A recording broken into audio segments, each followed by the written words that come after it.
Mill-bidu ta' din is-sena sa issa kienu 10 l-persuni taħt l-età li nstabu fi stabbilimenti ta' divertiment.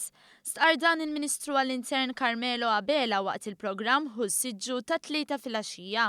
Proċeduri sa l-qorti, u mbagħad sta l-qorti li tiddeċiedi l-eżitu ta' dawn il-każi. Tajb, ġifieri qed titħaddem is-sistema. 10 persuni taħt l-età ta' 17-il sena li nstabu f'dawn l-istabilimenti.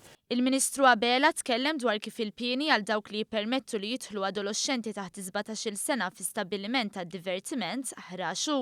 Fil-fatt minn 233 euro il-multi issa żdiedu għal 1250 euro.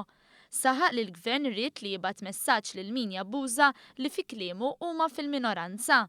Dwar il-kwistjoni tal-bouncers, il-Ministru Carmelo Abela qal li mhux kuntent bil-mod ta' kif jintażlu l-bouncers u bil-mod ta' kif dawn jingħataw it-taħriġ jekk jingħata.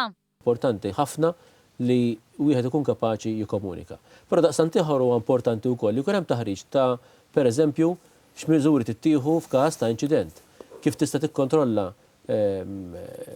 folla. Żied jgħid li l-Ministeru għall-Intern diġà beda bil-ħidma tiegħu biex din il-kwistjoni wkoll tiġi indirizzata. Dal-proċess internament fil-Ministeru bħalissa imbeda jista' jkun ukoll li jkollna bżonn li anke nbidlu ċertu liġijiet biex nippermettu li persuni oħrajn ikunu jistgħu jintażlu, però l-għażla tkun waħda għażla serja, għażla li kemm jista' jkun għażlu l-aħjar kwalità ta' nies biex jagħmlu dat tip ta' xogħol u jingħataw it-taħriġ.